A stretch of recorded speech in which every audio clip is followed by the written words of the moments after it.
Hey, to all my female baggage droppers out there, I have a question for you. Do you like gold or silver?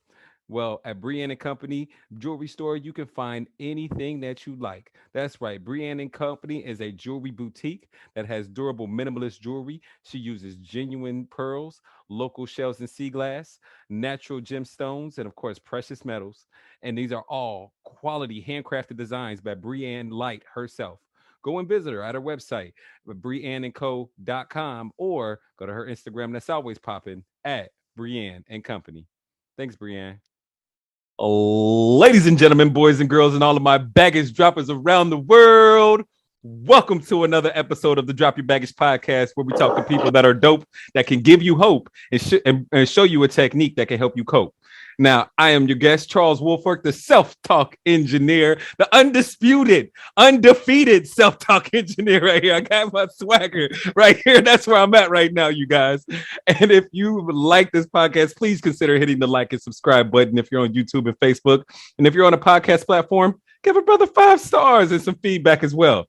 Now, I've had guests on before, but none that's been more inspiring than this brother right here, Mr. Henry McDavid. Now, yo, listen to me, okay?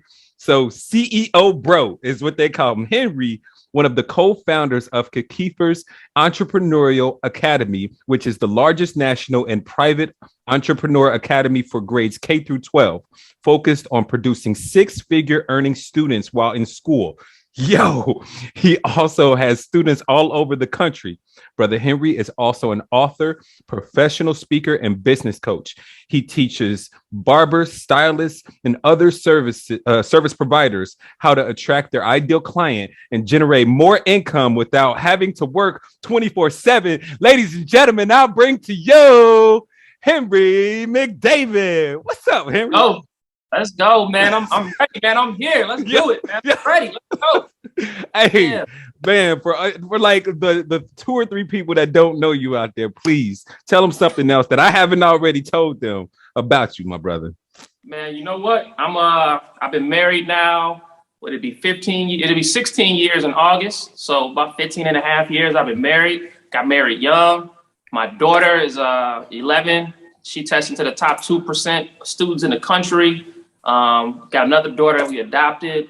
I'm just, I tell you this, entrepreneurship saved my life. And so, man, I'm thankful and grateful in everything I do, entrepreneur related, because it's literally like religion to me in entrepreneurship, because if it wasn't for entrepreneurship, I don't know where I would be and what I would be doing right now. So I'm thankful for entrepreneurship. What about entrepreneurship saved your life, though? Man, all right. So here's what a lot of people don't know, right? What up? I don't have no college degree. I don't have any higher education, anything. Most of my life, I was struggling trying to figure it out. I was, the long story short, I've been through evictions, repos, multiple cars repo, lights out, gas out. Like, I was so poor at one point that we had a house, but I had lost my job. And me and my wife used to have to sneak to the YMCA right before they closed at night to take a shower, because we didn't have no way to stay clean. Like, so when I say we were so poor, like, we was there, and literally I got fired from probably over 25 jobs. As I wrote my book and I was going back over, I was like, man, I've been fired from at least 25 jobs I can recall. And the universe kept sending me the same message. It was like, bro, you got to be your own boss. Bro, you got to be your own boss. Bro, you got to be your own boss. But I wasn't in tune enough with the universe to understand the message that was being sent. Yeah. And the more I got in tune with the idea of being my own boss, not that struggles eased up right away, but the more I felt in alignment with my purpose. And the more I felt in alignment with my purpose, then of course, the more money we started to make and the more things turned around. So literally, entrepreneurship was the thing that saved my life, because I don't know what I would be doing right now if I wouldn't have figured out and got that message. Yo, so you got the message. How did you go in the tune with the universe? What got you there? So long story short,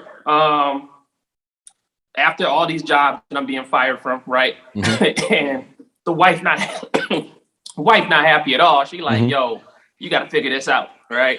So I meet this brother. I'm out doing security for my minister, right? And I meet this brother, and his brother, he's like, yo, I got these products, and you can come check these products out. And we're like, all right, cool, I'll come check them out. So I asked my minister, and he's like, nah, he's like, you go check it out, which was actually ended up being my blessing. He didn't want it, he wasn't interested. So I go check it out. The brother's making natural cosmetics. It never even crossed my mind that I could even do so myself by hand and sell them. So I meet the brother, we start building a relationship. I bring my wife in. My wife has this idea to create liquid black soap. She's like, oh, nobody's doing it. We create this product. It'll be killer. So we start making products. We end up growing our product line. Long story short, we end up growing this product line and meeting with Walmart and all this kind of crazy stuff. And then from the product line, we were able to grow that into our own beauty supply store. Then from the beauty supply store, of course, we were able to grow into our school. And now I'm actually about to sell the beauty supply store, right? Because I don't have time to manage it. And it's a great thing, right? But like literally that evolution of like finding this one little thing and then saying, okay, well, how can we take it to another level? How can we take it to another level? How can we take it to another level? And at every level that we've been able to elevate in business higher and higher to now, we're at this point now where it's like dreamy, you know, meeting people that you want to meet, dope podcasts like this one, go and play. Like our school got invited to Tulsa, Oklahoma to be featured. They featured us as the darlings of Black Wall Street, as the future of entrepreneurship in the country for the 100th centennial of Black Wall Street last year. So like that type of stuff, I never dreamed it. You know what I mean? I never dreamed it. But what clicked though? Like you saying like there was this problem, but like what clicked and just was like, boom, okay then we got this product and we're gonna flip it and then flip it and then flip it and then make it bigger and bigger and bigger. Like, but like somebody out there is like probably down in the dumps, was probably in a situation where you were when you're on that 25th, right? Right. And they're like, man, I'm looking for something. And then an opportunity may come their way. What's that mindset that you had that was just like, boom, this is it? And then also not just that, but you helped your wife believe in it too. Like, what was it, right? You know what? It's hard to pinpoint. I can tell you that one thing is that about me and my wife is consistency, right? If you have the idea and if you believe in the idea and you can see it, you can make it happen. Right. So that whole idea Napoleon Hill said, you know, if you conceive it and you believe it, you can achieve it. Yeah. So that was for me, I had never heard of there was nobody in our neighborhood teaching entrepreneurship or anything business related. There was nobody giving these different things. So literally I was going off of the strength of, if we do this, then maybe we'll, you know, I was looking for little things. Yeah. Right? Tiny little things. And so it's like, I'm gonna give you an example. We created this liquid black soap. It's a terrible product when we first created it. Terrible, right? It was terrible in the sense that it was liquid, but we didn't know how to make it the viscosity thick. So it was like pouring water into a rag or something, right? But here's what kept us going. We made the product, we created labels for it, we bottled it up, we packaged it, had it ready to go. I give it to one of my friends. He had psoriasis for like the last 10 years, like bad, and nothing's worked. He used steroids, he used all type of products, nothing worked for his skin. He bought our soap, he bought 2 bottles. 2 days later, he came back and he was like, just in case y'all go out of business, and bought like 50 bottles from us, right? That was a sign. I was like, yo. And it wasn't even a good product at that time. It was just like, but like those type of instances kept us to move on. Like, you know what? We're on to something. I don't know what yet, but we're on to something. Yeah. Right. Cause I'm like, he bought 50. So we started marketing it as a product that could like help treat dermatology issues. Yeah. Then we got a natural doctor in our city who got our product and began to prescribe it to her patients for dermatology issues. So like every little thing gave us more confidence to move forward and do something bigger and bigger and bigger, until at a certain point we was like, man, what if we can, we were trying to get our product in stores, and we had something happen with Walmart where the 8 Walmarts in our city, or in our region, they wanted to get our product in the store, but I didn't like the deal that they were offering. And the business partner I had at the time, we didn't know at that time, had some green eyes. So long story short, we was like, all right, well, if we're not going to do Walmart, how can we get our product into stores the way we want it to be, but we can still make a decent profit? So it was like, well, why don't we just start our own store, you know? Yeah. And even that there was so many lessons to get. It's not like we had the money to do it, you know? So we like, all right, how much is it gonna cost for a store? How much, whatever.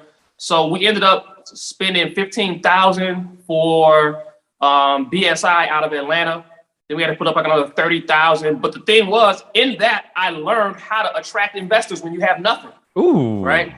Like how do I get somebody to invest in me? And the only thing I have to give them is the idea. I got the proof of concept. Yeah. And I have numbers to show it, but I don't have any large scale proof of concept to show that I can be successful doing X, Y, and Z. Yeah. But the people that were watching us was like, hey, we've never seen a couple that's as consistent with the work that you all are. And that's how we ended up getting the investor to invest in us in the first place. And so then when we had the store for the first time, now we're in national news. And we had never been in national news before, because when our beauty supply store opened up, I got phone calls from California from my people in Cali, like, we seen you on the news, whatever, because it's a rarity for Black beauty supply stores to open up. So that, you know, those were each small steps that were taking us someplace, and we didn't know. We just going along for the journey. We just going along for the journey. We're like, listen, this is the end goal that we want. I don't know the exact path to get there, but the path to get there doesn't matter. We just need to know that that's where we're going. Keep the GPS on and follow the GPS until we arrive. I know that's right. I know that's right. Hell, hey, so you talk about Think and Grow Rich. That's literally the story of Hershey. You know, the guy that is like, hey, right? Here's the pot. Here's the recipe. Go out and get, and now Hershey, Pennsylvania, right? Right. You never thought of that? Never. It didn't even cross my mind. Because look, at that time, I didn't read Think and Grow Rich. I didn't read Think and Grow Rich for the first time until maybe 1 or 2 years ago. And once I got Think and Grow Rich changed my life. I was like, man, if somebody would have just introduced me to the book, life could have been so much differently. But in like a 2-year time period, I went from because I've always been an avid reader, but I read stuff that was more along the lines of like maybe religious or spiritual stuff, whatever. But once I started getting into Think and Grow Rich, How to Win Friends and Influence People, Rich Dad, Poor Dad, you know, Richest Man in Babylon, I'm like, yo, it's jewels out here. Like, why am I moving so slow? You know what I mean? So hey, it started making it happen. Hey, the most impressive part about that whole story is the actions that you were taking, right? So you took action. Like, you obviously, look, the pastor didn't take action, right? You found a recipe, you got the recipe, and you were like, this is something. Let's bottle this up. You took action. And then you took action at the next level and took action at the next level. Oh, I need investors. Take action on the next and the next. And then boom, like all of a sudden you're on TV. I'm on TV, mama. Right? Like, oh, that's cold. Big facts. That's cold, Big man. facts. Hey, so like, you also talk about that you align yourself with your purpose. So what is your purpose, and what is that alignment? What did that alignment look like? So I realized that my whole life, like I sacrificed my whole life from like my 20s into my early 30s and even up until this point now. Like I've always been like a huge activist type of person. So whether it's, you know, going into the projects and feeding the people, and like I adopted a neighborhood. So when I first moved to the city, I asked, you know, who was the worst, what's the worst neighborhood in the city? They told me. I adopted it as my neighborhood. I literally went door to door, met every single person who lived there, found out what the problems were, found out what the people wanted, found out how I could be of service. And so I did this so many times in the city, because I'm not even from the city where I'm in. I did this so many times in so many neighborhoods that to this day, if you mention my name and people was like, whoa, like it's real protection there because I helped so many people. But I came to this point where I realized, I was like, man, I've helped a lot of people, but I don't have a lot to show for it. And something wasn't adding up for me. I said, if I help individuals, if I help people one at a time as an individual, that family can be thankful. Said, but if I don't create a system, when I die, all the help that I'm trying to give people, it dies with me. If I create a system that helps people, the systems that I'm creating can outlive me. Those systems that I create, they can live on. Even if I'm dead for 100 years, those systems can still help people. So it's the difference between being a flashing star and a star that we look into the sky and we think a star is there, but that light really is from hundreds of millions of years ago, and it's not even there anymore. Yo. So that's what, when I got to my purpose, I was like, okay, I'm in my purpose helping people, but I need to help on a bigger scale. Like right now, the individualized helping is good. Those families are appreciative. Like my name is gold in my city. Yeah. But I said my name can be gold in every city if I create a system that's implementable in any city where you find these conditions: poor education, poverty, broken families, anywhere where you find us having a legacy of, poverty, no generational wealth, all these types of things. So what if I create a system that will allow us to take any people that you put into the system and they'll start learning how to create generational wealth? And so that in my mind was like, yo, let's rock and roll with this. And my wife, I say this because she's the key. The queen is the piece on the board, right? Napoleon Hill said that the husband-wife mastermind alliance is the most important or the strongest alliance you can have, in that as a husband-wife mastermind, you two together can do more in 1 year than each of you could do individually over 7 years. So the wife, we got to lock in and grow. We got to lock in and grow. And that's kind of the path we've been on, ever since. Oh man, hey bro, that's true. I mean, I don't want her walking into the room right now and ask what you're doing. Hey, for reference, hey, that's an inside joke. Hey, when I first met the brother, his wife literally walked into the room, be like, "Hey, what you doing?" He's like, "I'm talking about a podcast right now." Right. Hey, that's outstanding. Like, all right, so. Man, there's so much, Doc, bro. There's so much I want to talk to you about as far as the system and how you created that. But we got to get to the school. Like, that's what, it's inspiring so many people.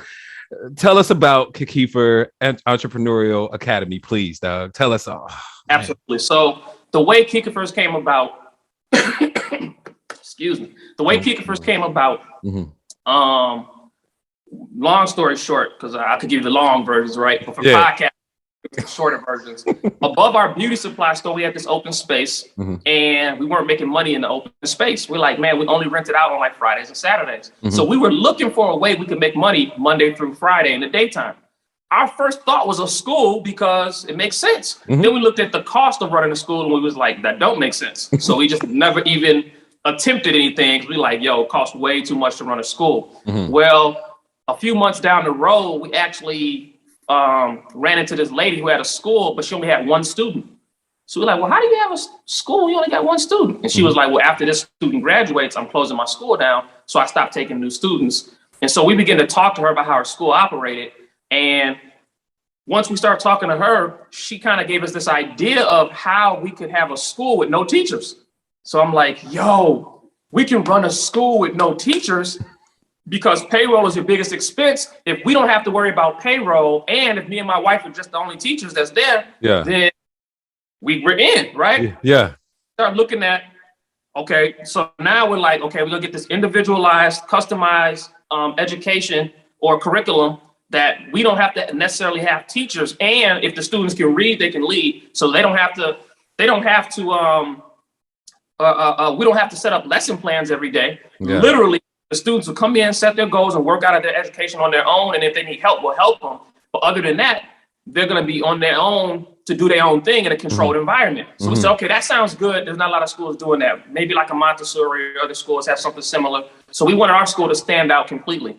So what else can we offer? So I said, well, we're big into entrepreneurship. We're both business coaches.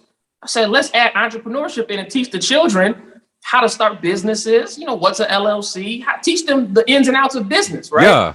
And then my wife, who's big on authorship, because we also have our own publishing company, she's like, oh, well, let's also make each child a published author. So now every child who comes to the school has to start a small business that generates revenue, and they have to publish a minimum of 1 book a year. And then from there, that same idea of consistency and taking action upon action upon action, it grew. So we got this guy to come to our school who's a millionaire. And I was like, yo, I've never met no millionaires before. This was like my first millionaire that I met, but he didn't really look like us. So I was like, yo, this is pretty dope. And we wanted to do some different things, but COVID hit. And COVID was such a blessing, because when COVID hit, it forced us to kind of change up how our school was structured. And we began attracting students from all across the country. So we had students from Atlanta, students from Detroit, students from Houston, students from Dallas, students from New York. So we started attracting students from all across the country. And what ended up happening is we got a cosign from A. Donahue Baker, which changed the game for me, because like I never knew a millionaire on that level, like not like 5 million, 7 million. Like A. Donahue Baker is up there. Yeah. So when he gave us the cosign, I'm gonna tell you this. This was crazy about it. When I met A. Donahue Baker, he gave us a call, right? In the middle of this call, he's on the line. He's like, hold on, I got a call coming in. I'm like, all right. Like 15 seconds later, he clicks back over. He was like, oh, Spike Lee was giving me a call. Don't worry about it. I told him I was on the phone with Kika first. I was like, what?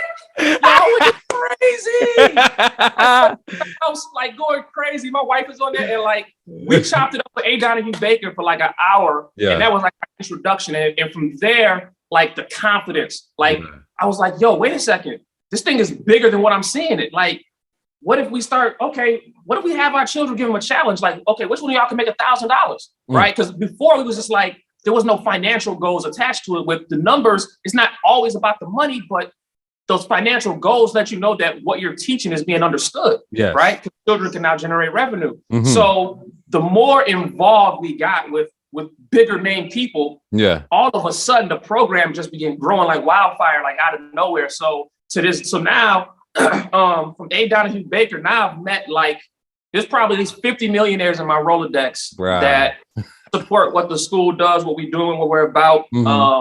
I think we was talking before, I told you, it got me to Atlanta, to the Social Proof Alumni Dinner, where I got to meet everybody and their mama, and they all, what, you got a school that does what? We gotta, you know what I'm saying? So that, like, the school portion, just as the blessings grew on one side, like the humbleness on the other side grew along with it. You know what I mean? And it's like, because it's bigger than, at this point, it's bigger than me and my wife's thing. Now, like, how do we put this system that's teaching children not only to create businesses, but to create generational wealth? How do we take this system now and implement it in different cities across the world? So wherever we have gang violence and drugs and domestic abuse and all these types of things, part of why we do that is because we don't have access to resources. But what if you become your own resource? You become your own resource, and now you use resourcefulness. Now you don't have to sell dope, because you could sell dope and get that fast money, and you know how that's going to end. Or build this business up, give it 2 to 3 years, and in 3 years you can be at 7 figures. The average time to become a millionaire is 3 years. So if you can give us 3 years of putting you through this system, and you apply what you're getting, can you become a millionaire in 3 years? It's up to you.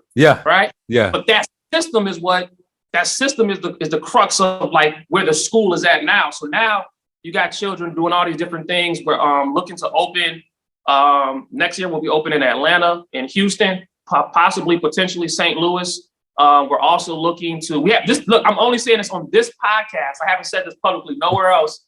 We're looking to, we already started the process for franchising the school. So now people can buy into the system, because organizations have already called us and asked. So now we're franchising the school. So now we can have systems running everywhere, and we can just manage it. And I don't have to necessarily be on the ground level. Now I can teach and train and still stay within my purpose of helping people, but now I'm helping people systematically instead of just individually. Hey, Kamaru Usman said it best. This guy is a problem. Hey, this guy, oh my God.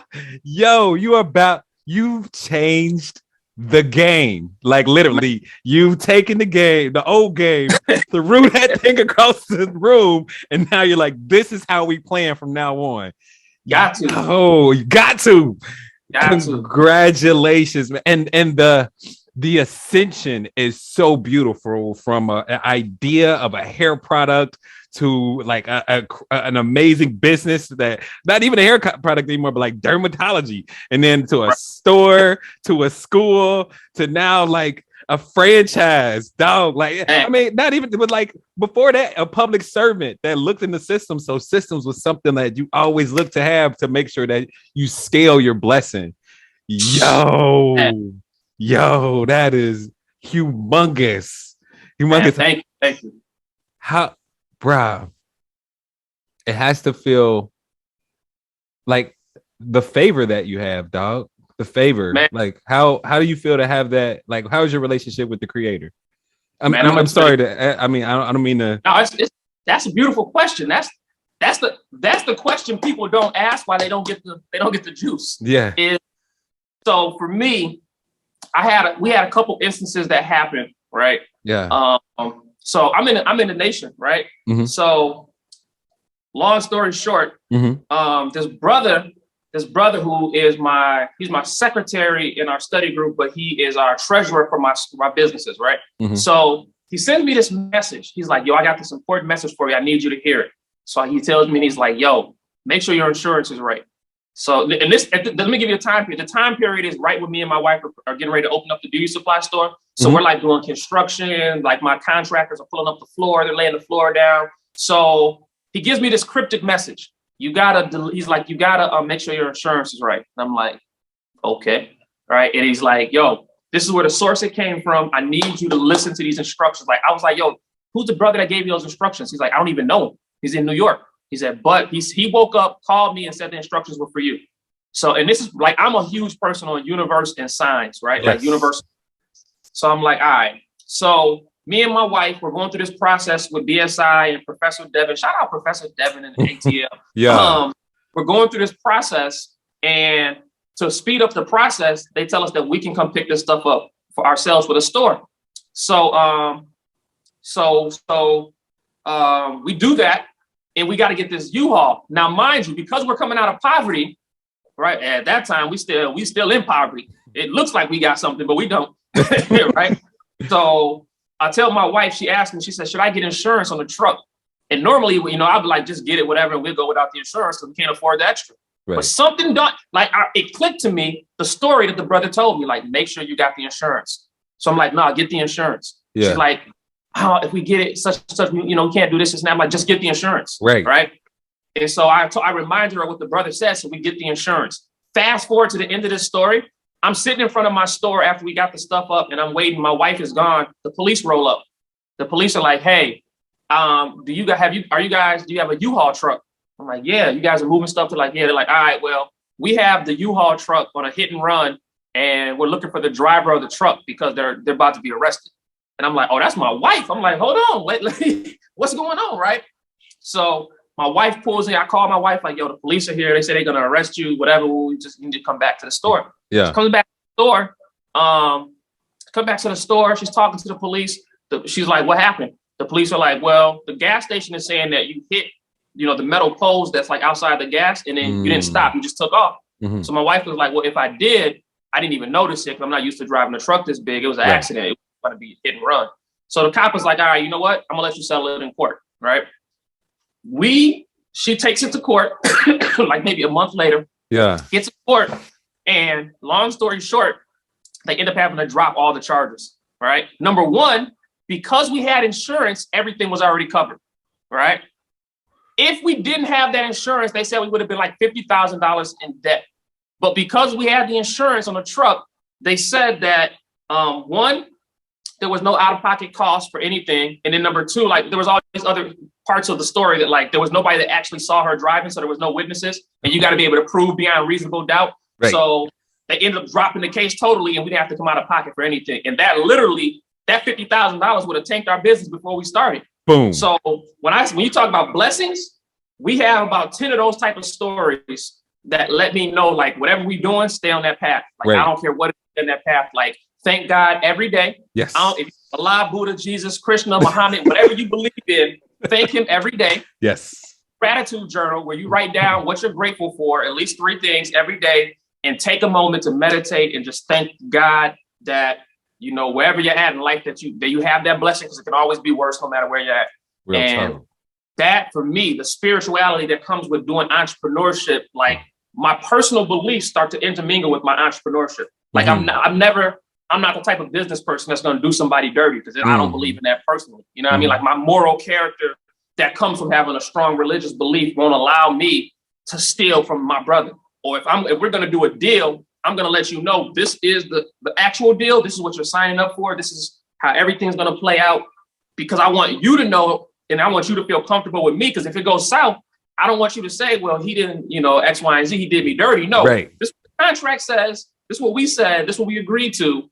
And so, you know, that spiritual part, it plays a huge role in how we do business. So, bruh, you are like blessed like a freaking Solomon, like King Solomon over here, dog. Like that. Just oh my gosh, congratulations! Oh, congratulations! I feel so fortunate to be able to be in the presence of greatness and also be able to serve. Because here on the Drop Your Baggage podcast, we talk to people that are dope, that can bring you hope, and also show you a technique that can help you cope. Now, I'm going to talk to the audience real quick. Now, that technique is a neuro linguistic programming technique called mental and emotional release. Now, if you're at home, please don't try this at home by yourself. Go ahead and hit me up or hit up any practitioner of neuro linguistic programming. You can always hit me up at charleswoolfork.com. I have a form on my homepage. I would love to meet you. Now with you, sir, I am not a psychologist or psychiatrist or therapist or counselor, social worker. I am an alternate to all of those beautiful things to help someone with their mindset. Bruh, today you have had so much abundance, and now we are going to be talking about this limiting belief that I'm not good enough. And it's like, it's one of those places where you can't see it. You know what I mean? Because there's all these different elements that you have in your mindset that kind of hide it. So can you please tell us about your mindset and what you've been going through? Absolutely. And I'm a pinpoint what we talked about prior, because I think that was, for me, the beauty of it was that was my first time being able to see it. Like, wow.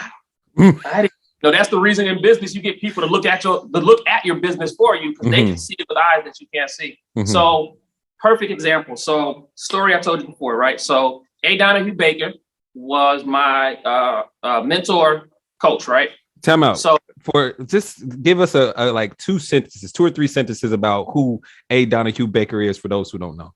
Okay, so if you don't know, he owns something called Money Ave Bank. Money Ave Bank is a black national fintech bank. He's also a professor at a university, and he owns, I want to say, 594 doors. And he's a millionaire maker. That's what they call him. If you go to his website and look up A. Donahue Baker, he's a millionaire maker. So he takes business people, shows them how to become millionaires. That's the thing. He's a millionaire maker. And I want to say he's helped over 131 people become millionaires thus far. So shout out A. Donahue Baker. Shout out to A. Donahue Baker for real. All right. So please, please continue. All right, bet. So A. Donahue Baker, I told him that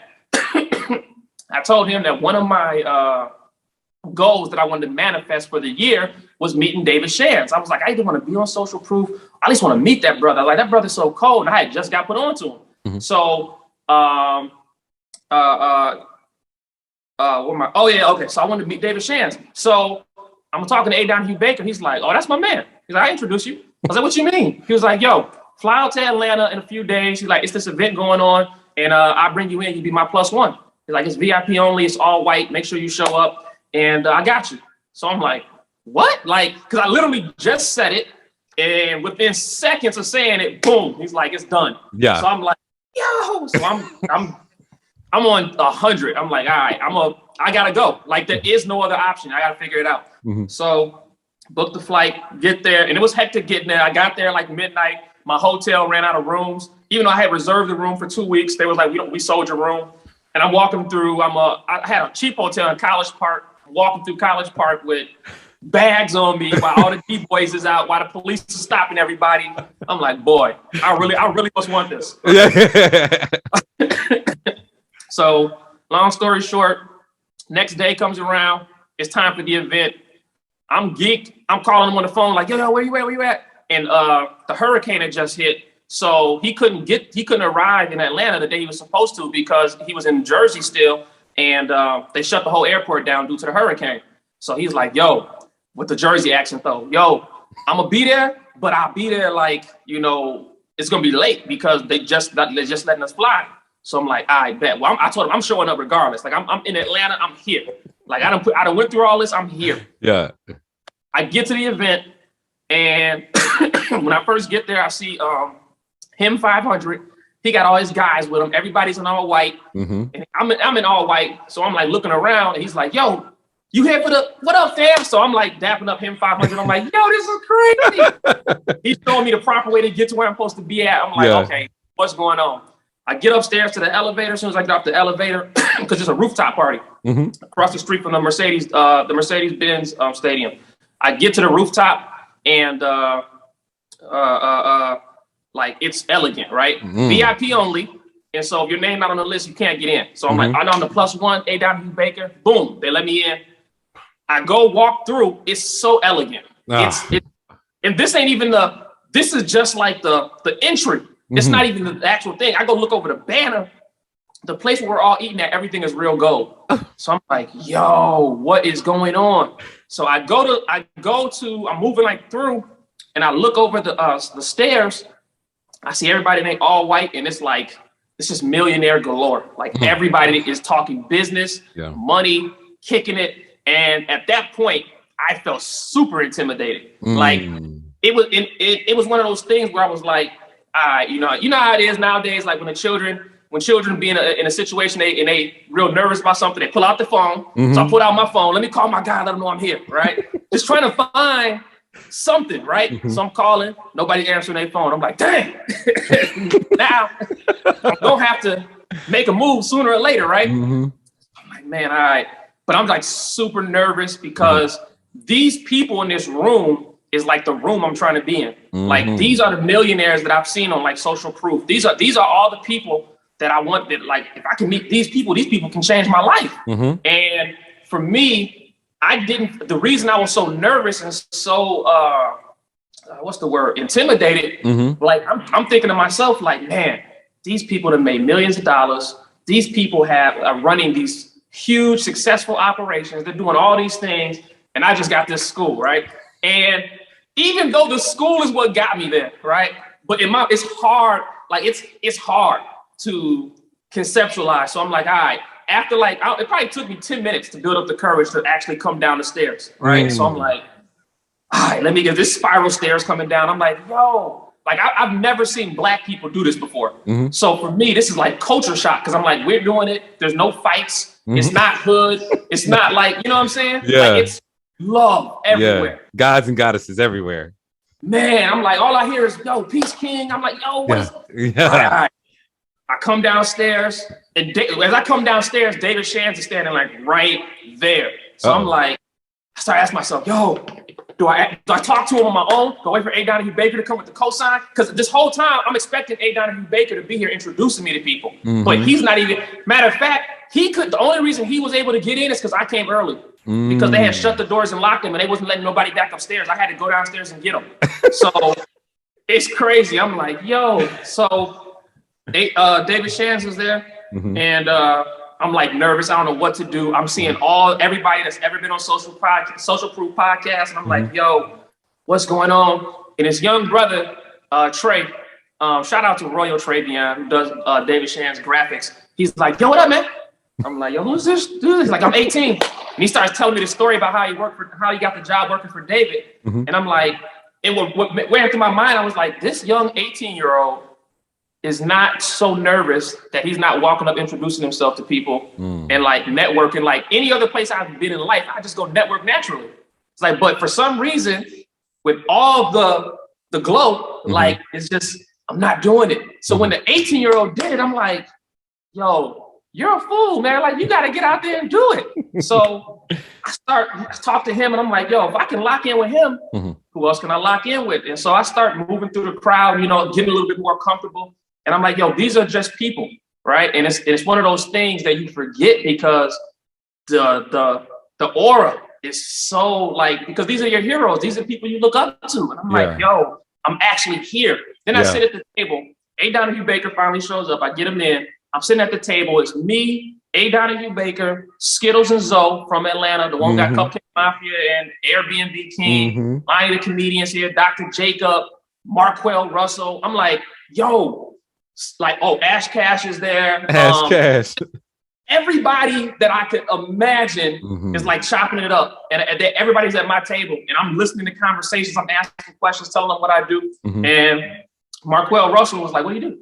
So I'm like, I know this cat from somewhere, but I don't know where. Yeah. So I'm like, cool. I'm telling them about the school, and I'm like, yo, we're in the beginning stages. It's only our third year. I was like, but, you know, we'll have to bet. A. Down Baker co-signed it. So he was like, all right, bet. I was like, yo, so you want to be a guest speaker at my school? He was like, say less, I'll fly to you. So I was like, oh, for real? He's like, yeah, I fly. He's like, I like flying, it's cool. Mm-hmm. So I'm like, yo, these like real cats. You know what I'm saying? Like, yeah. So he's like, I fly out there too. You don't worry about it. We'll set it up. Here's my number. So I get his number. I got a gang of people's number. I'm him 500, Dr. Jacob, everybody's number. So I'm plugging in with everybody. Mm-hmm. And then Marquel actually, he set the date and we talked. You know what I'm saying? We started building a relationship, and he flew out to our school out here in Rockford. And that for me was life changing, because I was like, yo, I've never met a boss that can move around like that at will. Mm-hmm. Like, I'm gonna fly to your city, check in with your people, do a little something, fly back the next day. I gotta speak at another event. Yeah. So I'm like, yo. So Marquel came, he killed it, and then Social Proof had the conference. They had a conference in Atlanta like 2 weeks later. So I was like, yo, I'm coming to Atlanta, because Marquel was like, yo. After he seen the school for like 20 minutes, he was like, yo, I want to build this in Atlanta. I was like, what you mean? He's like, no, I don't want to do it. He's like, I want you to bring your school to Atlanta. Like, let's start building schools everywhere. And I'm like, well, when he said that, that's it. Yeah. Like, if he sees the value in it, and A. Donovan Baker sees the value in it. And there's another brother I didn't even mention, Antonio T. Smith, who's Jr. He's a billionaire in Houston, who gave our school all kind of stuff. That's a whole other story. Shout out to Antonio Smith. Oh, man. So I'm like, okay, I got a billionaire. I got these high multimillionaires and all these other people that are like locking in. So eventually I began to believe more, right? But that actual event, it caught me. I can't even lie about it. That actual event caught me. That event, it shook. Because in my city, they're like, oh, that's Bro Henry. That's the big dog. Right. But you only the big dog until you in a room full of big dogs. Then you're like, wait a second. These are like, I'm hearing Dr. Jacob. He's upset because they ran a play, he said, and they made $1.8 million or something like that in a day. Because he's like upset. He's frustrated. He's like, man, I can't believe it. We got to reorganize our systems. Like, it's all going bad, whatever. And I'm like, when you say 1.8, are you talking M's or what? Like, what? What you mean? Yeah. He's like, no, we normally do 4 to 5 on this one on a regular. So 1.8 is terrible. And I'm like, yo, and it dawned on me, oh, Nehemiah Jackson is that Davis. Like, oh, no, Nehemiah Davis. Nehemiah Davis is that. I'm like, yo, it's a new level for me. You know what I'm saying? It's a new level. Yeah. But believing that you're worthy to be at that new level, that's a different ballgame. That's a different ballgame altogether. Also, Marquel asked you a question about like success and the things. Can you dwell on that just for a second? What did he ask me? I can't remember. You told him like you wanted the house and this. He was like, what is it all? Why? Oh. Well, I was telling him some of the stuff that I wanted to have. And he pointed out to me, he said, man, listen, he said, almost every person that's here, I'm their coach. I was like, huh? He was like, and I need you to understand that every person that you see here is not what they appear to be. He's like, a lot of people are false flagging. He said, it looks good. He said, because you haven't seen money yet. He said, but trust me. He's like, stick with me. I got you.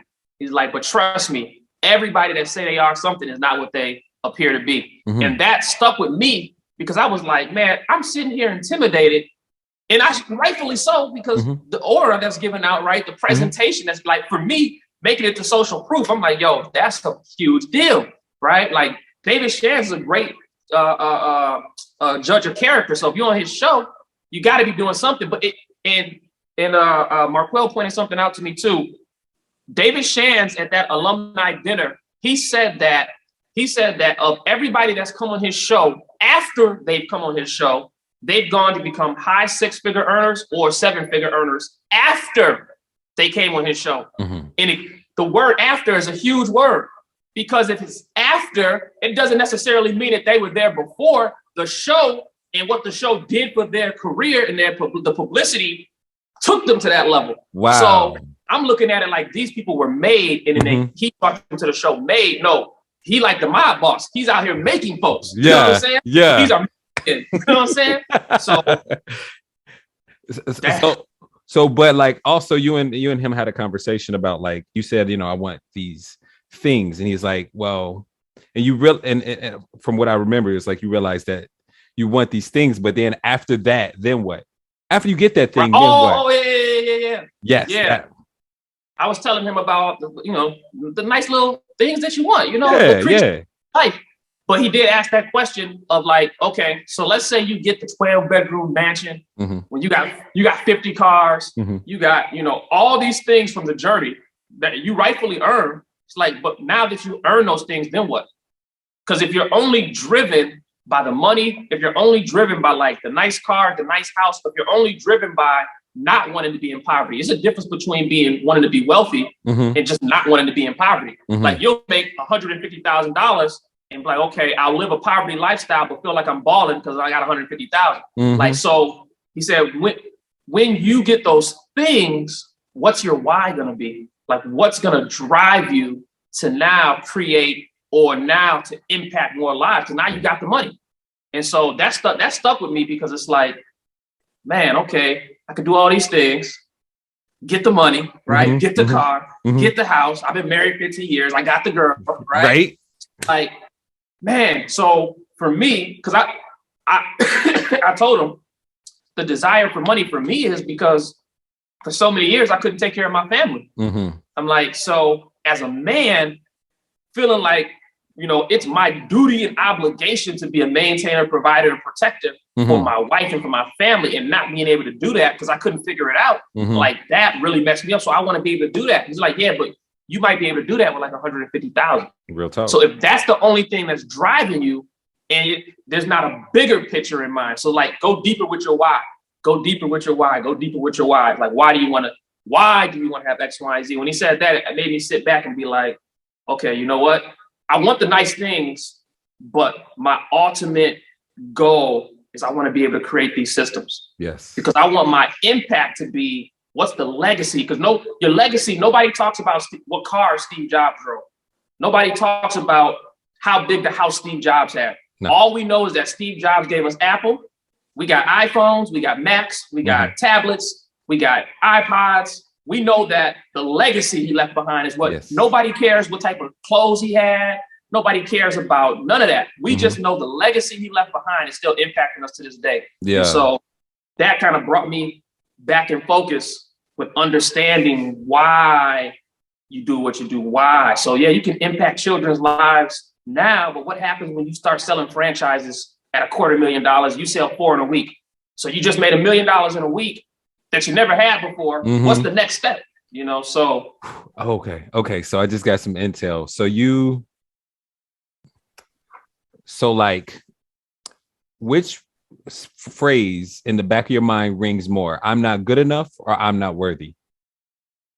It may go with I'm not worthy. I want to say I'm not worthy, just because certain things will like, I have this belief that that the universe will come to you, even if it's at the last second, to save the day, right? If it doesn't kill you, it's going to make you stronger, right?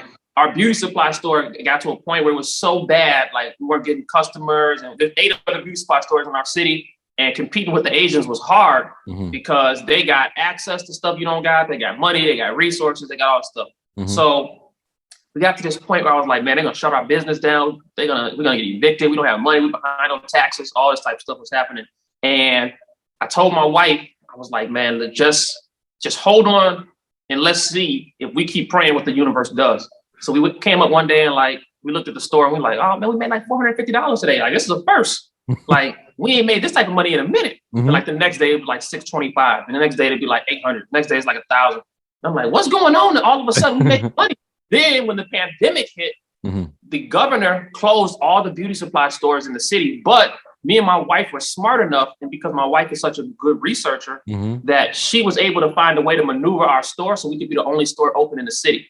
So that first month, I think we might have drove like $60,000, and it was enough to not only replenish and flourish the store, catch up on all the bills, pay all the taxes, like everything happened the way it's supposed to happen, staying consistent. You know what I mean? So, but not feeling worthy is like, it's like, man, there's certain things that I think that like, man, I could have, I could have or do these certain things, but it's that question that like pops in the back of your head, like, man, do I deserve that? You know what I'm saying? Do I like what of value do I have to bring to the table? So, and it's almost from, I don't know if it's how I was raised religiously, right? So I'm in the nation now, but my father is a minister. He's a Baptist preacher, and my mother is very zealous. But some of these things they used to say, this programming, right? Like, oh no, give all glory to God. Well, yeah, you should give all glory to God, but that doesn't mean if he give you a blessing, turn it down, right? And so, like the thinking that goes into it, like, oh, I don't deserve this just because, what I mean? All glory should go to God. Well, all glory going to God, does that necessarily mean that I shouldn't have this car? Like he gave me the brain and the mentality to think of the system that's generating the revenue to allow me to be able to buy this without hurting my family or without, stealing, lying. There's nothing illegal, immoral, unethical, you know what I mean? So unlawful. So if he gave me those things, then I'm multiplying my talents. And that for me, understand, like I didn't understand that story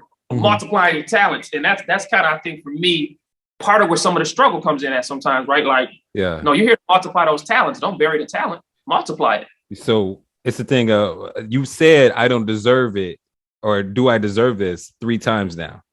It's something that rings in the way that you speak. You see? Gotcha.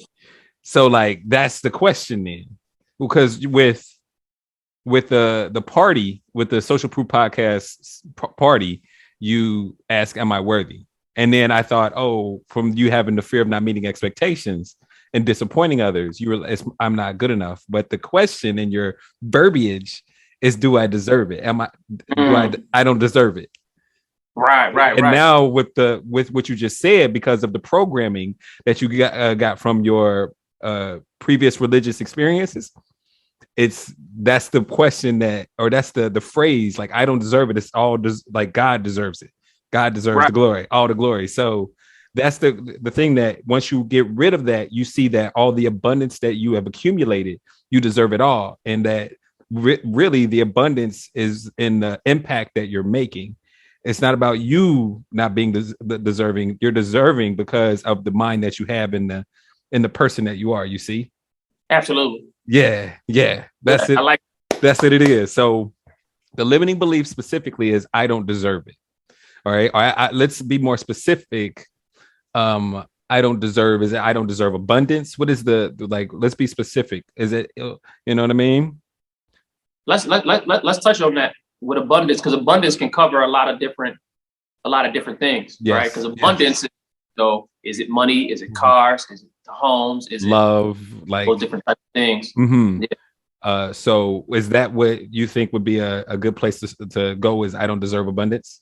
Yeah, let's start there. Because I think another thing, I do the stuff like, man, I'll go tell my wife, man, look at this mansion.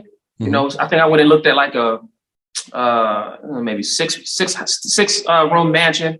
I'm like, yo, we're gonna get this such and such, right? And then I looked up and I seen somebody bought it, and I was like, oh, my stomach was like turned up, but I didn't have the money for it. It was a few million. I didn't have the money for it, but in my head, I already like, you know what? I'm gonna get this house, and like it's on my vision board. Like, this is where we're going. Yeah. And so, but then I was like, man, you know what? The person who got it, I'm like, because I started feeling some, so I had to check myself. Like, why do you feel like, man, is that person better than me? Like, what did that person do? What did that person do of impact and value that they're able to get that? Because I know the person personally, right? And I'm like, yo. So then it clicked to me, though. I was like, you know what, though? I don't know the trauma that I know their story, and I know it's very traumatic. And I'm like, I don't know the amount of trauma this person went through to even get the money, because they didn't earn it in business, right? They earned it from a way that I wouldn't want to earn money. So I'm like, okay, I don't know what type of trauma this person went through and why God said, now you deserve this, because you went through an extreme amount of trauma. So I had to check myself on it, but I caught myself like feeling some sort of way. And I was like, man, I was really looking forward to this house. You know what I'm saying? Like, look, when I went to go look at the house, I was outside the house taking pictures, and Well, it's been on sale on Zillow, so I'm figuring, you know, this whatever. And I see like a light on, but I don't really pay attention to it. This little old white lady comes out the back, like, "Excuse me, can I help you?" And I was like, "Oh, I was taking pictures. I didn't know you guys still lived here. They said this house was for sale." She's like, "Oh, come inside and take a tour." So they don't even know me. Right. They invite me inside, and she gives me a tour of the entire place. So I'm visualizing. I can taste the food cooking. Yeah. I see the pond in the backyard. I'm like, I'm there. Like, and she let me record the entire thing. So I got it on my phone. So I walked through like, yo, this is gonna be it. Like this is what we come into. God's giving me all the signs. It's time. Yeah. And then when the house was bought, I was so sick. I'm like, oh my God. Like, and the crazy part is, by the time I get the money, the house can be back for sale, anything. Like, so I really had to check myself, because I was like, yo, you can't feel. If you see God bless somebody, you can't feel that he shorted you because he blessed somebody else. 100%. Their blessing has nothing to do with you. Your blessings are for you and their blessings are for them. And I had to like check myself on it. And it was one of those processes where I was like, all right, you know, because I was feeling like, man, maybe I just don't deserve it, right? Maybe I don't deserve the house. Yeah, you know? Yeah, real. So that's the process I had to check myself on. That happened.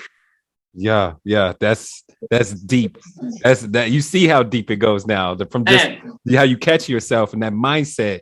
You know, it's like, and like, why did your mindset go straight to that? You know what I mean? Instead of being grateful for the dude or being happy for the dude.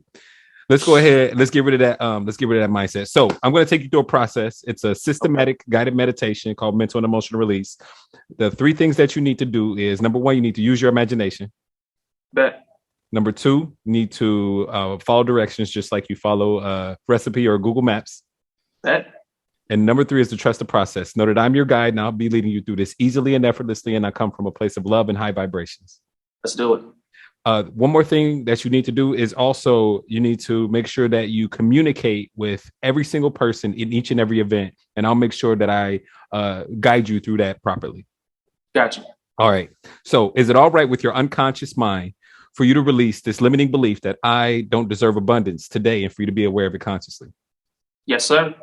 What is the root cause of this problem? The first event, which when disconnected, that will cause this problem to disappear. If you were to know, when was the first time that you felt as though I don't deserve abundance?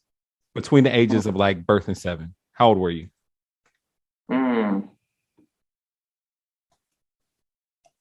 Anything good or bad?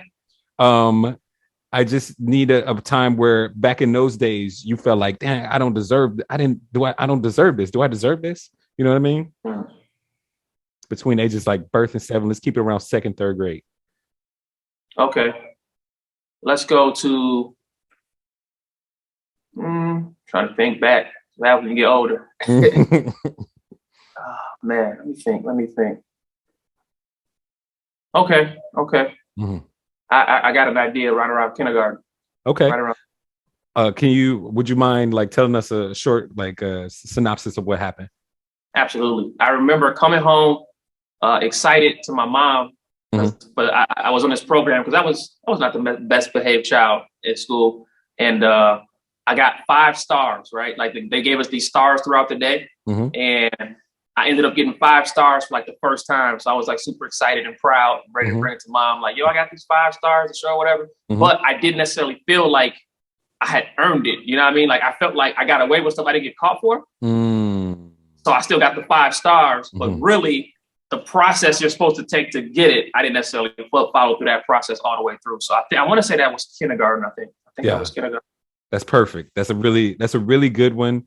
As you can obviously see it, feel it. You got a deeper story within it. So let's go ahead and go back to that one. So with that, this is a systematic guided meditation. You can go ahead and close your eyes, relax, and let me know when you're ready for the process. All right, let's go. Eyes are closed. Okay, awesome. Now, just stay right there. Now float above yourself. Now, we're going to create that timeline. Now, with that timeline, your past can be to your left, to your right, or behind you. Now, with your timeline, where's your past? Past is going to be to the left. Where's your future? Future is going to be in front of me. Perfect. Now, just imagine floating to the left and float deeper and deeper and deeper into the past, above that first event in which you felt as though I don't deserve abundance. When you were just a little kid, you got your 5 stars, and there with your mom. and just hover above that event, seeing yourself from a third person point of view, like a fly on the wall. Let me know when you're there. I'm definitely there. Okay. Now just hover above that event. Don't move. Just see yourself from a third person point of view, like a fly on the wall, and just ask your unconscious mind what it needs to learn from the event. The learning of which will allow you to let go of the emotions easily and effortlessly. Your unconscious mind can preserve the learnings so that if you need them in the future, they'll be there. Just tell your unconscious mind to preserve the learnings. This is an exercise of forgiveness and acceptance. Forgiveness for yourself and others, and acceptance of yourself and others. Who do you have to forgive? What do you have to accept? Who do you have to accept? Now, be sure to communicate with everyone in that event. Communicate with yourself and your mother and anyone else that's in that event. And focus your attention upon how hurt people hurt people. We're all doing the best that we can with the resources and consciousness that we have. Once again, we're all doing the best that we can with the resources and consciousness that we have. We can't control anyone else's actions, but we can control our response. We can grow stronger and wiser and learn from other people's actions and mistakes. Other people's actions have nothing to do with you. It's only a reflection of their baggage and whatever they're going through at the time. And we're better people than we were when those events occurred. You're a better person than you were when those events occurred. What is something positive and empowering you can tell that little boy and your mom and everyone else involved in the event with the consciousness that you have today that will allow the emotions to evaporate like water on the concrete on a hot summer day? And as you preserve these learnings, the emotions are starting to dissipate more and more until they're all gone. Just let me know when they're all gone. Take your time. Don't rush. I got it. Awesome. Now, with your eyes closed, keep your eyes closed until I ask you to open them. And with you observing the event, tell me, what did you learn from the event? I learned from this event that I don't need other people's judgment or measurement of me to be great. The 5 stars is not what made me great. I was already great. Mm-hmm. But other people's judgment of me or what they thought my greatness should be mattered to me. Mm-hmm. So I needed to realize that I was already great myself, regardless of what somebody else said. Yes. Yes. Now, with you observing the event, let me know, what is something that you can take into the future with you to make you a better person? Definitely can take into the future the idea that thinking or considering other people's opinion about what God has given me is disrespectful to God. It's, if he gave it, he knows better than me. And so to be accepting of the blessings that he gave, because just like when I was a kindergartner, I shouldn't measure myself by other people's standard, by other people's 5-star system. I should have my own 5-star system that I judge myself with based on what I know of what God wants from me. And so that I can implement today. Yes. Now, just imagine floating up above your timeline and float to the left and float deeper and deeper and deeper into the past, above the dinosaurs during the prehistoric age. Let me know when you're above the dinosaurs. I'm above, I don't even know what's there right now. Some type of prehistoric something. Awesome. Now, just imagine floating deeper and deeper and deeper into space, to where space and the atmosphere connects. And imagine your timeline as the size of a fingernail. Let me know when you're there. I'm there. All right. Now, just imagine floating there in space, weightless, and ask yourself now, where are the emotions? Tell me, are they there or have they disappeared now? There's no emotion there right now. Awesome. It's just me in space. Awesome. Now, just imagine floating down inside the event, seeing through your own eyes as a little boy, and check on the emotions. Tell me, are they there or have they disappeared now? The excitement is there, but the excitement is different now. Awesome. Now, just imagine floating back above the dinosaurs and into space, to where space and the atmosphere connects. Let me know when you're there. I'm there. All right. Listen closely. Float very, very high above your timeline, above each and every event in which you felt as though I don't deserve abundance, or when you had the question of, do I deserve this? From birth until now, in chronological order, don't skip one event that has a charge on it. Preserve the learnings and let go of that limiting belief that I don't deserve abundance, all the way back to now. Go. All right. I think I'm clearing. All good? Yes, sir. Awesome. Flow down into your body and open your eyes when you're ready. Welcome back. Man. Powerful, brother. This is good stuff, right? That's powerful. Yeah. Why do you say that? Man, it was so many things I never considered that, it gets programmed and you just go about your day. And so many things that I in particular, there was one time period of my life that I was reflecting on that so many events were popping out.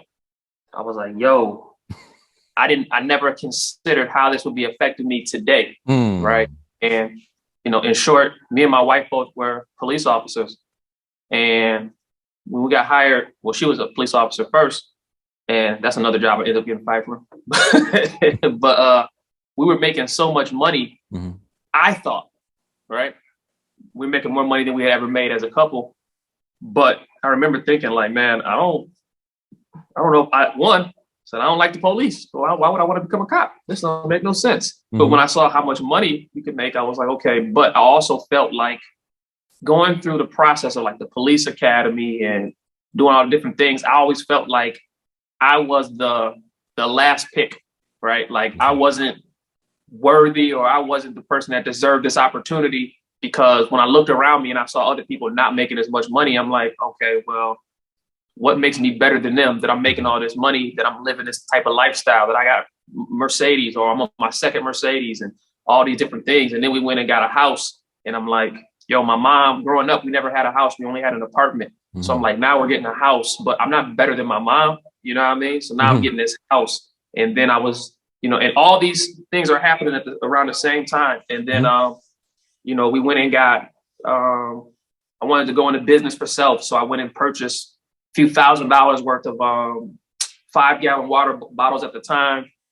Larry Johnson from the Charlotte Hornets had this business.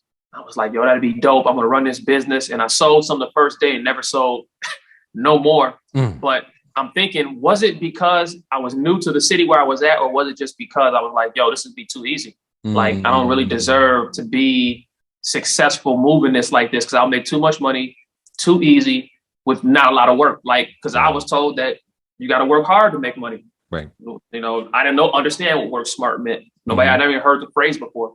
So just going through, I spent like $5,000 on designer clothes, right? And because one of my mentors, one of my big bros, he used to do like purse parties and things like that. He'd be killing, but he never taught me how. I just saw him do it, so I wanted to duplicate it, but I never really made no money like he did. So I had a house full of like Louis Vuitton and Dolce & Gabbana and all this different type of stuff, but I never really made money with it. But looking back on it, I was like, did I not make money because I didn't want to make money? Like, was it one of those type of things where I was like, nah, this is too good to be true. Like, I have a connect. I don't have to own a store, and I have access to an entire store that I can sell. So there's all these different events, and especially that time period that played out where I was like, yo, I don't know if I deserve these things. You know what I mean? These things are here, but not for me. These are other people get, you know what I mean? Yeah. And I was back at all these type of situations, and I'm like, I was living and literally looking through somebody else's lens at me, looking at myself through the lens through God's lens, through God's eye. Yeah. So that's why I say it's powerful, brother. Wow. I didn't even consider, I haven't even thought about those things since they happened. And that was at least 2011, 2012, 2013, 2014. Wow. So we're talking 7, 8, 9, 10 years later. Almost a decade of all that. Wow, that's deep. That's heavy. I hope I get an invite back to this podcast. Definitely gotta get an update. Hey, so you're awesome. Hell yeah. Hey, so we got to check on it. All right. So do you smell bacon? No, you don't. Yeah, you don't eat bacon. If I do smell bacon, I'm gonna get sick. Turkey bacon. Hey, that's a question that I ask in order to get your mind off the meditation. I didn't even think about it though. I should have said like Brussels sprouts or something. Anyway, can you remember a time in the past in which you used to? Can you remember a time in the past in which you used to feel that old emotion? And go back and notice if you could feel it, or you may find that you cannot.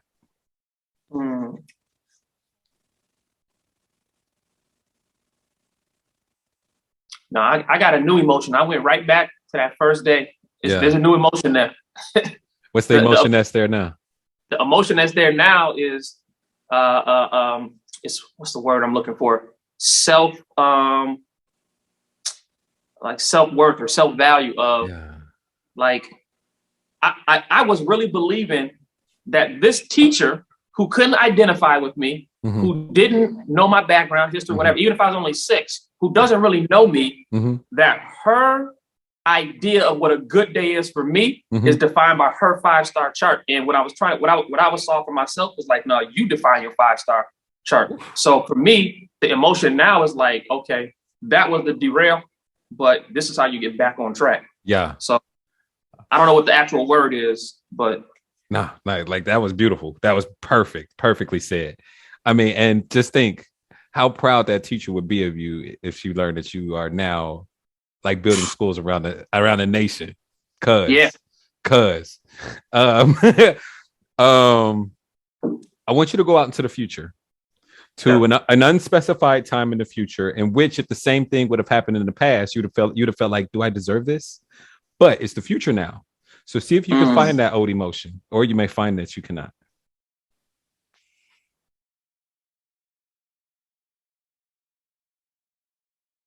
Now I'm gonna tell you. Yo. Hold on, let me get some water. For sure. Everybody out there, my man, I gotta say a special thank you. You're getting over this like nasty. Believe me, he's COVID negative, by the way. But he's right. He's been like super sick for like the last like 7 to 10 days. He's been like had this cough ever since I talked to him earlier today. So thank you again for being on the podcast with me, bro. In the future, I see myself. I see my wife having 2 vehicles. I think she's not fancy. She's easy to please. She wants GMC terrain, every year she wants her GMC terrain updated. Yeah. And she wants like I don't know, a Trax or something like a Chevy Trax. Me on the other hand, I'm fancy. Yeah. I see myself Porsche has these trucks that are Porsche Black, which is a specific black they only sell through Porsche. Ooh. It's not like the regular Porsche Black. I need that truck. That Porsche Black. I see myself in the truck. I also see the Bentley, and I also see whatever the A to B car is, maybe a Mercedes or something like that, right? And I deserve it.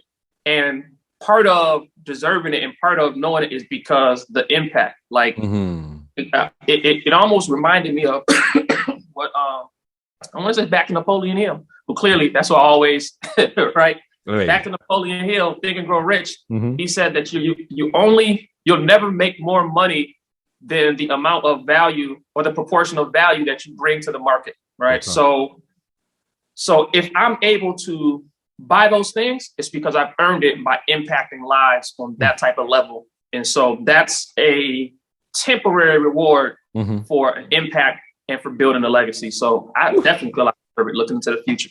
Hell yeah. Congratulations. You are officially a baggage dropper. Hey. Hey, so I meant to get to this before you started the process, but like, where did you feel like when you were above that first event processing it? Where did you feel the emotions, and how did it feel when you released them? Where did you feel it in your body? The first emotion, I kind of felt a little bit angry because I was like, yo, like, and it's not even purposely. I don't think the teacher purposely did it, but it's like, yo, she tried to define reality for me. Oof, and one of the things that I'm learning about is a God is a person who can create their own reality. So here, somebody was literally, not in the religious sense, but robbing me of godhood. So it's like, how do you process that? So there was a few emotions. So I was angry. There was a little bit of confusion. And then what happened is, the way I was able to clear it, I was, as I'm watching the emotion play over and over and over and over, and I'm seeing me say to my mom that she'll be proud of me. I got my 5 stars. I had to come to peace for a second. Like, wait a second. The only way she has power is if I give it to her. Boom. The only way she has power is if I give it to her. So for me, those first few emotions popped up, but I was able to get rid of those quickly. Because the peace came when I was like, wait a second. You have those emotions because you're still giving her power. If you take back the power, then none of that matters. The only thing that matters is how you see you. And so for me, that's what started the process of like, wait a second, this I'm tripping. Hell yeah. So like, did you so like, with you seeing that you were giving someone else that power, you're like, I'm taking this back, and I define what the 5 stars are for, and therefore this kid was great. Not just that he deserved, but he's great. You feel me? I love it. Man. Hey, so with so what I was saying was, within emotions, they can get trapped inside the body. Have you ever heard that before? Yes, sir. Yeah. Go ahead, drink some water. So so with the emotion getting trapped inside the body, I want to know, like, where did you feel it? Did you feel it in your head? Did you feel it in your chest and your stomach? And like, did you feel like, when did you know that it was released? You know what I mean? When it first started, when I first started, it was lower in the body. It was lower in my body, right? As I started working through the process and looking at what was happening, by the time I got to peace, I felt like I was like high off marijuana, like I just edibles or something, like I mentally high. Like, so you said, fly above your body and look down, right? And I felt like at that point, like that's the point where I intersected with like the universe, and like it's just peaceful. And so it was like a rising thing, you know what I mean? So by the time I got to the end, I literally, in my mind, like I was like, man, I wonder if he can see what I'm seeing.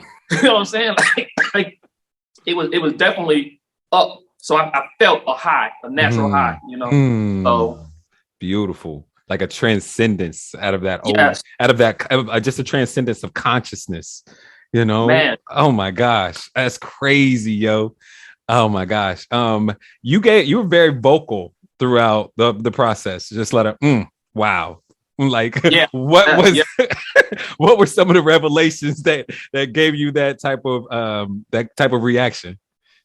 Just looking back, a lot of those started coming when I started looking at the time period of getting this house, and like, man, I'm like, we're getting all these things. Like, me and my wife would just like, you know what? Let's just go get a hotel. We just leave town. Like, we were making so much money that we was like, we were literally living off our Amex. Because we would spend so much on the Amex because we knew we had it coming in. So that time period, and then going from that to losing that job, and then the other side of it, like, man, you know what? Like, okay, now that you lost, because for me, I was thinking to myself, I remember saying to myself, you're never gonna make this type of money again without a degree. I remember saying that to myself. Like, the crazy part is, looking back at it, I think I might have been making, at that time, maybe 28 an hour, 29 an hour, something like that. And I remember telling myself at that time, like, you're never going to make this type of money again. So losing this job, like, this is it. This is the only thing. This is the only way you can do this, because you don't have a college degree. You don't have education. You're never going to get that type of money again. But now, so when I fast forwarded into the future, I'm like, well, what I made, as on a year, I can do that in a day. Boom. So I'm like, that wasn't true. You know what I'm saying? Like, that's somebody else's standard. Yeah. You said for $29 an hour. That ain't what my hourly rate was that I personally said. They said I was worth $28, $29 an hour. I'm like, nah, and I had glimpses of it when I was going back and forth. Like when I first started doing coaching, I didn't know no better. So I charged like $25 an hour. And I'm having clients get these incredible results. And I'm like, yo, I'm not making enough money. So then I started charging $50 an hour. And I'm like, I'm not making enough money. This $50 an hour is too much. But clients are getting incredible results. Okay, $100 an hour. I'm not making enough money. I'm like, all right, $250 an hour. All right, I'm not making enough money. So I began to realize, like, you know what?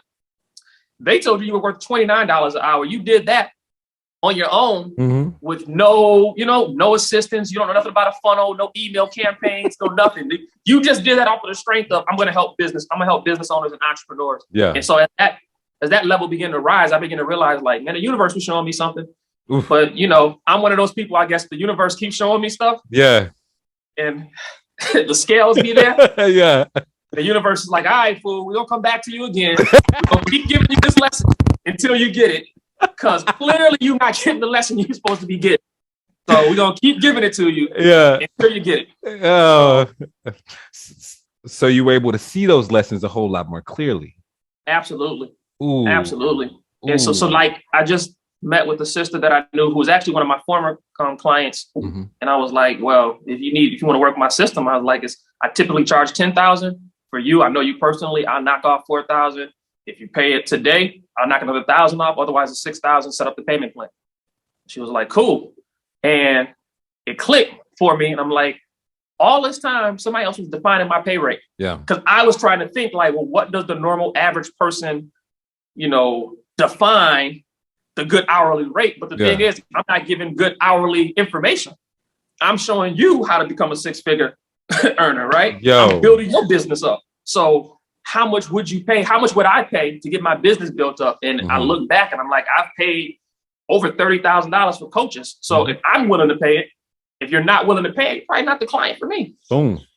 Real talk. That's simple. Wow. Like, hey, to see that in like HD like that must feel so amazing. Man, I'm ready now. Yo, I am ready. Hell yeah. But hey, golly, bro, that's so phenomenal, man. That's so phenomenal. I love it, man. I love it. Right. So this podcast is dope, man. Thank you, man. This podcast is dope, man. I definitely gotta I gotta make sure we throw you some promo, man. This podcast is dope. Thank you, bro. Like, this is a blessing, man. Like I think so many people will be so benefited so much from this type of experience, man. This the one right here, man. This the one. Thank you, bro. Like the creator told me, like, man, you got to show people this blessing. Because when I got rid of my daddy issues, like, I was just new, like, man, this is crazy. And it's like so fast. It only took like 20 minutes, right, to have that many revelations, to have that many breakthroughs, to have years of personal development, years of therapy, multiple breakthroughs, all these triggers gone. It's like, it's crazy. So yeah, God told me, like, you got to show the people, and like, you can't do it over Instagram. You can't possibly do it over Instagram. You know what I mean? Not with a meme or anything. So show them. Right. Like, so thank you so much for allowing me to be a blessing, and for you to like be on the show and to be a blessing right back to me as well. You know what I mean? By being on the platform. Absolutely, man. Thank you for having me and hosting me. I told my daughter I was coming to shoot this at the school, and she's starting her podcast. She's 11, so she's gonna be when she sees it. She may try to inbox you, like, can I get some notes? That's a podcast. No, but hey, everything that I know, I will happily give her all the game. All that she can have it. She can, for real. Bruh. Let's go ahead and tie this up in a bow, man. Please give these people some more of your wonderful words of wisdom. All right, man. I would say the greatest lesson that I learned is over all this time is that the number one law, if you want to get rich/wealthy, is consistency. And consistency and inconsistency is the difference between people who make a lot and people who don't. It's literally, if you know you have an idea that can generate you a lot of money, people are just watching to see how much do you believe in it. That's all they want to know. How much do you believe? So in the beginning, This is the example I give. This is my closing point. Business and entrepreneurship is like an atom that's at what do you call it when it's not moving? What's the term? Not kinesthetic, but the potential. Yeah, it's got potential, but it's not moving. It's in a state of inertia. That's what it is, right? Yes. It's not moving.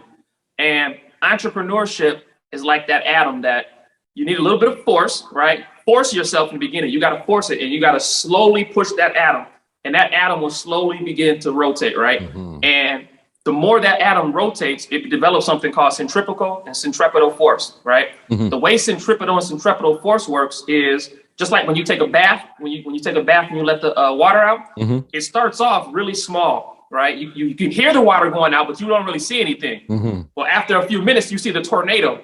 And what's happening is the centripetal and centripetal force are pulling in everything that they need. It's pulling things into themselves as it's draining the water out. That's the same way the atom works, right? So when you first start a business, you're never going to have everything you need, right? You're not going to have the accountant. You're not going to have the attorney. You're not going to have a publicist. You're not going to have all those things. Mm-hmm. But you got to be like the atom that begins to rotate. The more you begin to rotate, all of a sudden, the things you need will get drawn onto you. Mm-hmm.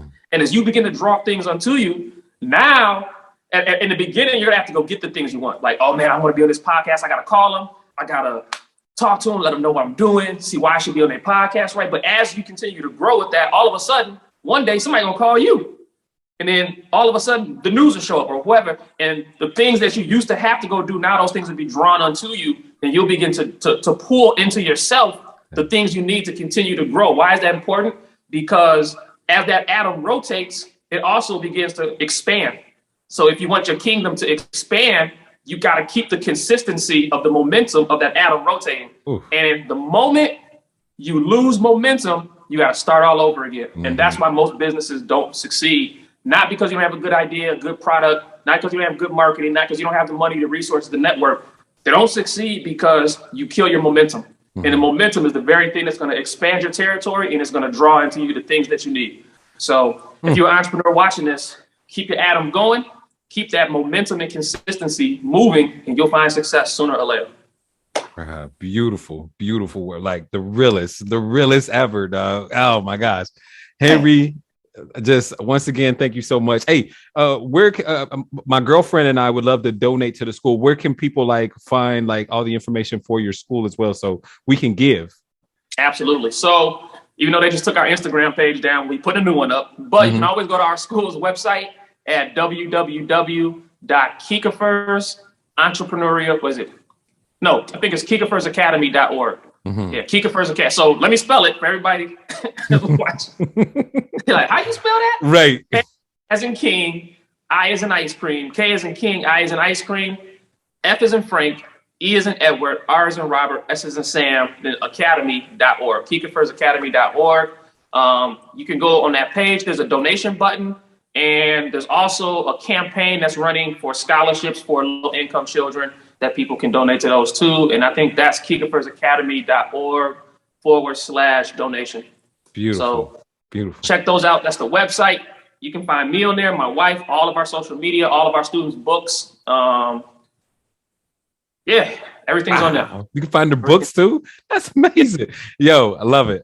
Hey, thank you so much again. And thank you all out there in the audience that listen to this podcast. I truly like love you so much for all your attention and your support. Like this is the Drop Your Baggage podcast where we talk to people that are dope, that can bring you hope and show you a technique that can help you cope. I'm your host, Charles Woolfork, the self-talk engineer, undisputed. I'm just playing. Hey, until next time, take care of yourself and take care of one another. Peace.